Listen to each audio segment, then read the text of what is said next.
అసలు ఇది ఏ ఏజ్‌లో స్టార్ట్ అవుతున్నాయి సార్? ఇదివరకుట్లా గతంలో లాగా ఒక వార్ధక్యం, ముసలితనం వచ్చిన తర్వాత 50, 60 ఏళ్ల తర్వాత ఈ పెయిన్స్ స్టార్ట్ అవ్వటం అనేటువంటిది, అరుగుదల అనేటువంటిది స్టార్ట్ అవుతుంది. కానీ ఈ జనరేషన్‌లో ఎందుకు ఎర్లీగానే స్టార్ట్ అవ్వటానికి కారణాలేంటండి? ఇప్పుడు జనరల్‌గా నేను ప్రాక్టీస్ స్టార్ట్ చేసినప్పుడు ఒక 15 ఇయర్స్ బ్యాక్ అందరూ 55 తర్వాతే మోకాళ్ళ నొప్పులొచ్చేవి. ఇప్పుడు 35 తర్వాత ఎక్కువ చూస్తున్నాం. ఇప్పుడు ఈరోజు చూసామంటే నేను ఒక 30 మందిని చూసుంటే 15 మంది 35-55. 35-55 ఇంకా హాఫ్ తర్వాత 55 వాళ్ళు.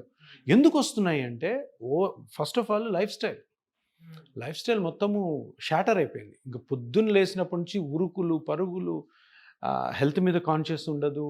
Night duties, double duties, travel ఎక్కువ చేయడము, ఇవన్నీ ఒక ఎత్తు అయితే, ఇంకొకటి అనవసరమైన ఎక్సర్సైజులు. మీరు కేబీఆర్ పార్క్‌లో చూడండి. రోజు అంటే ఆ కేబీఆర్ పార్క్‌లో నడిచే వాళ్ళందరూ కూడాను పాపం తెలియక వాళ్ళ మోకాళ్ళు గానీ, స్పైన్ గానీ అరిగిపోతాయి మనం ఎక్కువ వాకింగ్ చేస్తే అన్నది ఎవరికీ తెలీదు.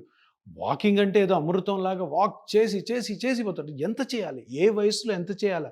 ఏ కండిషన్ ఉన్నోళ్ళకి ఎంత వాకింగ్ చేయాలో ఎవరికీ తెలీదు. పాపం ఎళ్తారు. డాక్టర్లు ఏమంటారు? వాకింగ్ మంచిదంటారు అంతే. ఏ మనిషికి ఎంత వాకింగ్ చేయాలా? అది చెయ్యొచ్చా? లేదా కొంతమంది అసలు వాకింగే చేయరు.